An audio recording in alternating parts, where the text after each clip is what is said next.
सभी को प्यार भरा नमस्कार। मैं निशांत सिंह अपने यूट्यूब चैनल अंतर यात्रा बाय निशांत से आपके सामने एक नई केस स्टडी के साथ प्रस्तुत हुआ हूँ। एक सिस्टर हैं जो मूलतः मुंबई की रहने वाली हैं। उन्होंने हमसे कांटेक्ट किया अपना पीएलआर कराने के लिए। तो हमने उनसे पूछा कि सिस्टर आप अपना पीएलआर क्यों कराना चाहती हैं?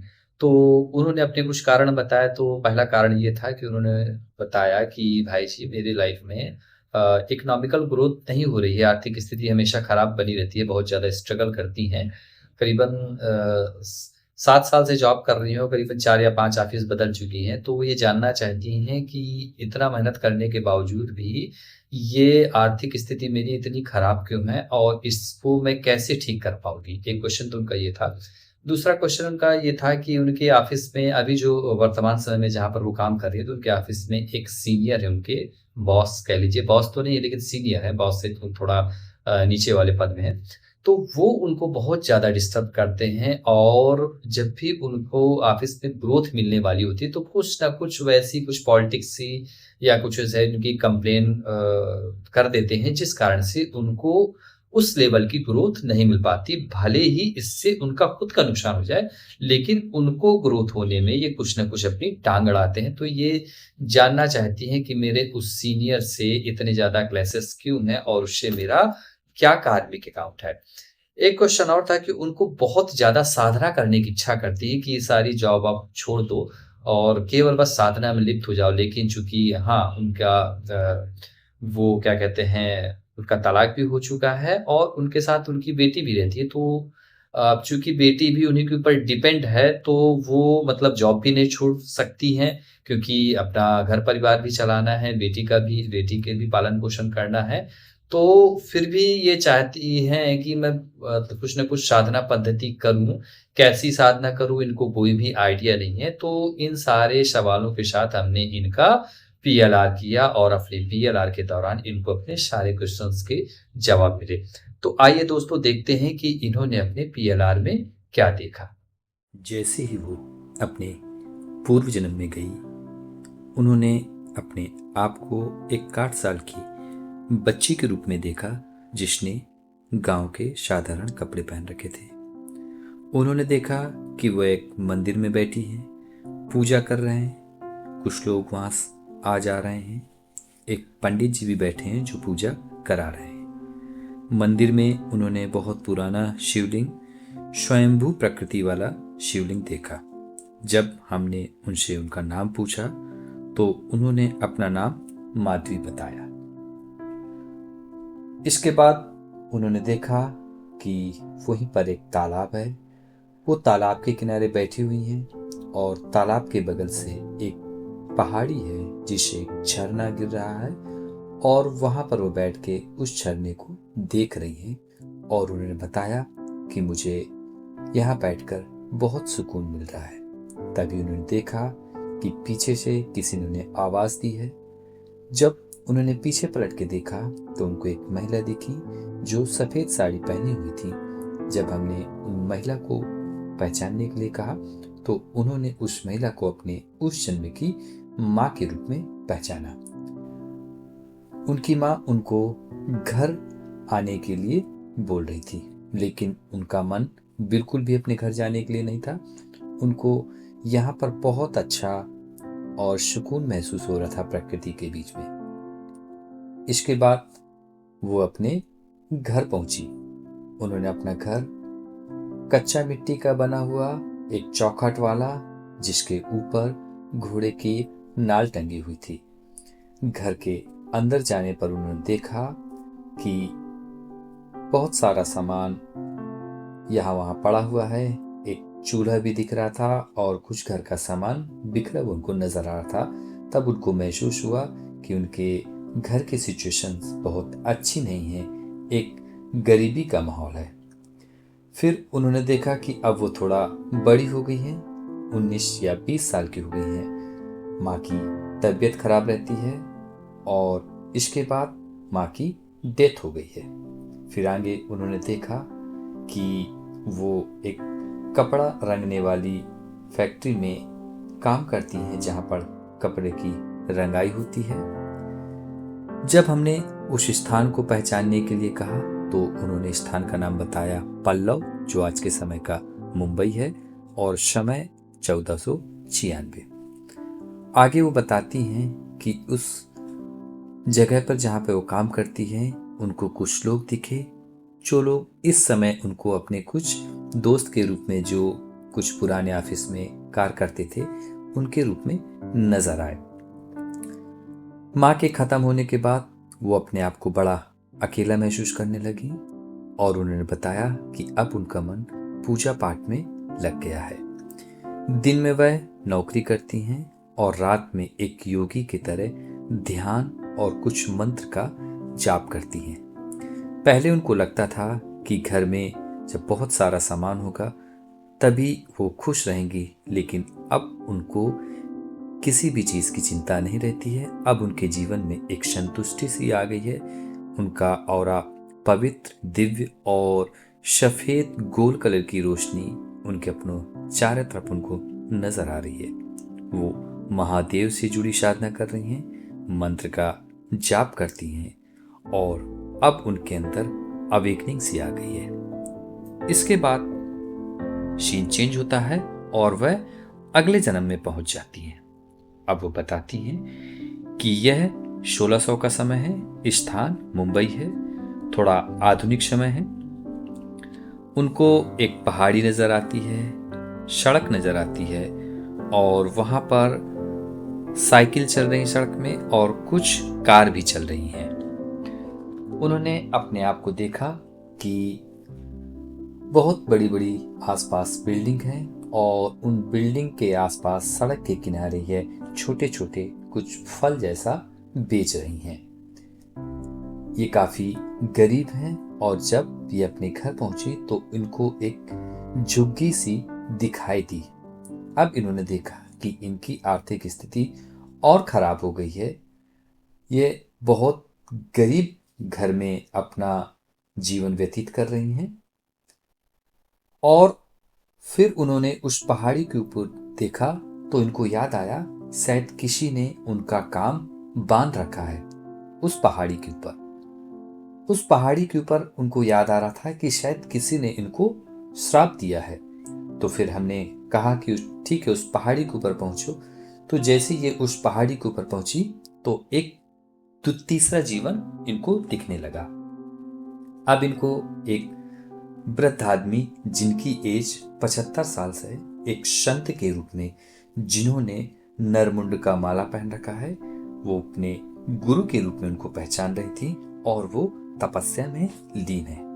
इन्होंने अपने आप को एक 16-17 साल के लड़के के रूप में, एक साधक के रूप में देखा और इन्होंने देखा कि वहां पर इसी उम्र का एक और साधक है जिन्होंने उसको अपने उस जन्म के मित्र के रूप में देखा और उन गुरुओं के शिष्य के रूप में अपने आप को देखा।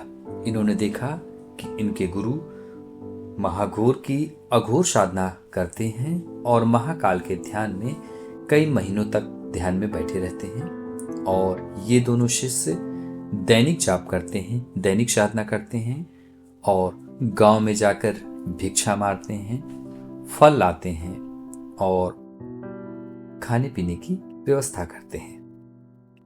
इन्होंने देखा कि एक दिन ये गांव में जा रहे हैं भिक्षा लेने। इनके मन में कुछ द्वंद्व सा चलता रहता है। इनको कुछ पैसे की कुछ लालच भी इनको समझ में आ रही है कि मेरे मन में द्वंद्व सा चलता रहता है, मेरे मन में कुछ पैसे को लेके लालच भी है और बहुत खाने पीने का मन करता रहता है। इन्होंने देखा कि ये दोनों शिष्य गांव से भिक्षा मांग करके वापस आ रहे हैं और जैसे ये पहाड़ी के ऊपर चढ़े तो इनके पास कुछ फल भी हैं और फल को लेकर इन दोनों में छीना झपटी होने लगी थी। शायद इन्होंने कहा कि इन्हें बहुत भूख लगी है और इन्होंने देखा कि फल की डलिया को लेकर ये लोग छीना झपटी कर रहे हैं, फल की डलिया छीन रहे हैं। तभी इनके दोस्त का पैर खिसक जाता है और वो अपना संतुलन खो बैठता है, जिससे वह पहाड़ी के नीचे गिर जाता है। ये घबरा जाते हैं और यह दौड़ के पहाड़ी के नीचे जाते हैं तो ये देखते हैं कि इनका दोस्त खत्म हो गया है। ये काफी घबरा जाते हैं और तब इनके मन में ये ख्याल आता है कि ये घटना इनसे धोखे से हो गई, जानबूझ के इनका ऐसा कोई इरादा नहीं था।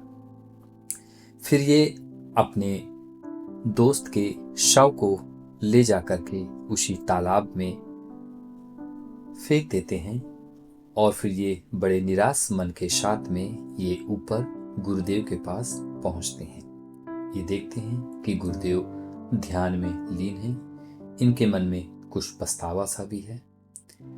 कुछ समय बाद जब गुरुदेव ध्यान से उठते हैं तो वो पूछते हैं कि तुम्हारा मित्र कहाँ है। तो ये उनसे झूठ बोल देते हैं और वो कहता है कि वो गांव से वापस ही नहीं आया, वो गांव के रास्ते चला गया।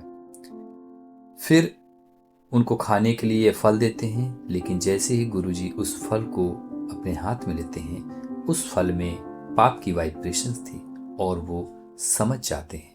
पूरा दृश्य उनको दिख जाता है, जिससे उनको बहुत क्रोध आता है और वो बिना खाए फल को छोड़कर वहां से जाने लगते हैं। ये काफी निराश होते हैं और गुरुजी से बार बार निवेदन करते हैं कि वो उनको छोड़ के नहीं जाए। तब गुरुजी कहते हैं कर्मा तो वापस लौट के आएगा। और इतना कह के वो ऊपर की तरफ जंगल की तरफ चले जाते हैं और फिर ये निराश होकर उस पहाड़ी की एक शिला में बैठ जाते हैं। तब हम उनसे उन गुरु को पहचानने के लिए कहते हैं क्या वो गुरु इस जीवन में किसी संबंध में है। तो वो गुरु उनको अपने इस जीवन में किसी संबंध में नहीं नजर आते। फिर उनको एक मित्र दिखा था, तो उस मित्र को पहचानने के लिए हम कहते हैं अब ये उस मित्र को अपने उसी बॉस के रूप में पहचानते हैं जो इनके अभी के समय में ऑफिस में कार्यरत हैं और जो इनकी तरक्की में बहुत ही बाधा पहुंचाने का काम करते हैं। तो यहाँ पर उनको अपने उस बॉस के साथ अपना कार्मिक संबंध समझ में आता है। इनको अपने पहले जीवन में एक माँ भी दिखी थी, तो उस माँ को ये अपनी इस जन्म की सगी बेटी के रूप में पहचानते हैं। फिर हम इनको इनके स्पिरिट गाइड के पास भेजते हैं। अब इनके स्पिरिट गाइड के रूप में इनको यही गुरु जो इनसे नाराज होकर चले गए थे ये नजर आते हैं और वो उनको जीवन से संबंधित कुछ गाइडेंस देते हैं। इनके गुरु कहते हैं कि प्रारब्ध लौटकर आता है वापस और आपको अपने उस मित्र के प्रति माफी ध्यान का अभ्यास करना है। वो उनको कुछ मंत्र भी देते हैं और कहते हैं कि इस मंत्र का दैनिक अभ्यास करने से आपकी आर्थिक स्थिति में धीरे धीरे सुधार आ जाएगा और धीरे धीरे आपका प्रारब्ध कट जाएगा। और ये बताते हैं कि ये जो इन्होंने तीनों जन्म देखे, इस स्थान से भी इनका कुछ कार्मिक संबंध है और उन्होंने अपने तीनों जन्म एक ही स्थान पर देखे और आज भी ये उसी स्थान पर वर्तमान समय में ये मुंबई में कार्यरत हैं और उसी स्थान पर आज भी अपने आप को देखते हैं। तब गुरु इनको सलाह देते हैं कि धीरे धीरे जैसे ये ध्यान साधना करते जाएंगे, मंत्र जाप करते जाएंगे, तो इनका प्रारब्ध धीरे धीरे क्षीण होता जाएगा और इनकी स्थिति में सुधार होता जाएगा। और ये बताते भी हैं कि इनको अपनी बेटी का भी ख्याल रखना है, उनको भी ध्यान और योग मार्ग में लेके आना है। और इसी के साथ फिर इनका सेशन खत्म हो जाता है। तो देखा दोस्तों, इस रिग्रेशन सेशन में उन्होंने अपने 3 जन्म देखे और उनको अपने सवाल के जवाब मिले कि उनकी आर्थिक स्थिति इतनी ख़राब क्यों हो, उसका कारण भी मालूम चला। उन्होंने अपने आप को एक लास्ट वाले जन्म में एक साधक के रूप में देखा और देखा साधक होने के बावजूद भी हालांकि वो दैनिक अभ्यास करते थे, लेकिन फिर भी उनका कुछ पैसों रुपयों को लेकर, धन संपदा को लेकर एक थोड़ा उनको एक माया मोह सा है उनके मन में और अपने भूख के प्रति भी उनका बहुत ज़्यादा कंट्रोल नहीं था, जिस कारण से एक उनके मित्र की एक तरह से दुर्घटना में उनकी एक तरह से डेथ हो गई। तो इसका भी कारण उनको मालूम चला और उस मित्र को उन्होंने अपने इस जीवन में अपने उस सीनियर या बॉस के रूप में देखा, जिससे उनके बहुत ज़्यादा क्लैशेस हैं। स्पिरिट गाइड के रूप में उनको अपने गुरुजी नज़र आए, उसी लाइफ के गुरुजी, और उन्होंने बताया कि एक मंत्र भी दिया उनको और रेगुलर उस मंत्र का जाप करने के लिए कहा। और जैसे उन्होंने बताया कि जैसे-जैसे आप इस मंत्र का जाप करोगे तो उनके प्रारब्ध भी धीरे-धीरे कट जाएँगे और अपने उस मित्र के प्रति, यानी जो इस जन्म में उनके बॉस हैं, उसके प्रति माफ़ी ध्यान का भी अभ्यास करना है। और बताया कि उस क्षेत्र से भी उनका कर्म बंधन है, क्योंकि अपने 3 जन्म वो उन्होंने उसी क्षेत्र में देखा और अभी भी उनका जन्म मुंबई में ही है, मतलब मुंबई में ही वो कार्यरत हैं। और एक बार उन्होंने इस सेशन के बाद हमको बताया भी था कि एक मुंबई में ही एक पहाड़ी है जहाँ पर वो कभी-कभी एक ऊपर एक मंदिर बना है, वहाँ पर वो जाया करते हैं। तो वो जो उनको दृश्य दिखा, वो उसी पहाड़ी के रूप में उनको नज़र आया। तो ये भी बताया कि उस क्षेत्र से भी उनका कर्म बंधन है। और उनको एक अपने पहले जन्म में एक माँ दिखी थी। उन माँ को उन्होंने अपनी इस जीवन की बच्ची के रूप में देखा और बताया कि इसका भी ध्यान से उनको लालन-पालन करना है और अपने मटेरियलिस्टिक जीवन के साथ-साथ उनको आध्यात्मिक साधना भी करना है। मतलब कि उनको ये जॉब नहीं छोड़नी है, इसका भी, क्योंकि उनके बच्ची का भी जीवन जुड़ा हुआ है उससे, तो उसके साथ-साथ उनको ध्यान साधना का भी अभ्यास करना है। तो उम्मीद करता हूँ आपको ये स्टोरी अच्छी लगी होगी। अगर आपके भी जीवन में ऐसे कोई अनसुलझे सवाल हैं जिसका जवाब आपको नहीं मिल रहा है, कुछ ऐसी समस्याएँ हैं, तो आप भी हमसे अपना पीएलआर कराने के लिए हमारे व्हाट्सएप नंबर पे या हमारे टेलीग्राम चैनल पर हमसे संपर्क कर सकते हैं। तो इसी कहानी के साथ हम आपसे विदा लेते हैं। बहुत-बहुत धन्यवाद हमारी कहानी को सुनने के लिए।